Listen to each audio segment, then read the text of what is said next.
ang alamat ng kalabasa. Noong unang panahon sa isang nayon na nasa pagitan ng malalawak na ginintuang bukid at makapal, pabulong na kagubatan, may nakatirang isang abang magsasaka na nagngangalang Elias. Nakilala siya sa kanyang kabaitan at pagiging bukas palad, palaging ibinabahagi ang kanyang ani sa mga nangangailangan. Ngunit isang nakamamatay na taglagas, isang kakilakilabot na tagtuyot ang tumama sa lupa, na nag-iiwan sa mga taga-nayon na gutom at desperado. Bago tayo magpatuloy sa ating kwento, kung mahilig kayo sa mga kagaya nitong kwento, ay maaari bang pakisubscribe ang ating channel na Vando Vlog? Maraming salamat at magpatuloy na tayo. Si Elias, bagaman nag-aalala, ay walang pagod na nagtrabaho sa kanyang sakahan na nalangin para sa isang himala. Isang gabi, habang nakatayo siya sa kanyang baog na mga bukid sa ilalim ng kabilugan ng buwan ng pag-aani, lumitaw ang isang misteryosong matandang babae. Ang kanyang mga mata ay kumikinang na parang mga bituin at ang kanyang boses ay dala ang karunungan ng mga panahon. Elias, sabi niya, ang iyong puso ay dalisay at ang iyong kabaitan ay kilala ng lahat. Dahil dito, bibigyan kita ng isang regalo. Sa pamamagitan ng isang kaway ng kanyang kamay, ikinalat niya ang kumikinang na gintong mga buto sa tuyong lupa.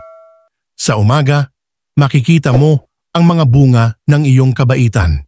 Ngunit tandaan, ang pinakadakilang regalo ay hindi sa kung ano ang iyong inaani, ngunit sa kung paano mo ito ibinabahagi. Ang matandang babae ay naglaho sa gabi. Iniwan si Elias na naguguluhan. Ngunit nang sumikat ang araw, ang kanyang mga bukirin ay natatakpan ng napakalalaki, bilog, orange na mga prutas. Isang bagay na hindi pa niya nakita noon. Hinawakan niya ang isa at pakiramdam nito ay matigas ngunit makinis. Binuksan niya ito at nakitang mayaman at matamis ang laman nito. Ang mga taga-nayon na iginuhit ng kakaibang tanawin ay nagtipon sa paligid sa pagkamangha. Si Elias na naaalala ang mga salita ng babae ay ibinahagi ang bagong prutas sa lahat. Sa kanilang pagkamangha, ito ay nakakabusog at masarap. Hindi nagtagal, ang buong nayon ay nagtatanim at nag-aani ng mga mahiwagang prutas na ito at wala nang nagutom muli. Sa paglipas ng mga taon, ang prutas ay naging simbolo ng pagkabukas palad at pasasalamat. Ang mga tao ay nagsimulang mag-ukit ng mga mukha sa kanila noong panahon ng pag-aani. Naglalagay ng mga kandila sa loob upang parangalan ang misteryosong matandang babae na nagligtas sa kanila. Tinawag nila itong The Pumpkin at kumalat ang alamat nito sa malayo.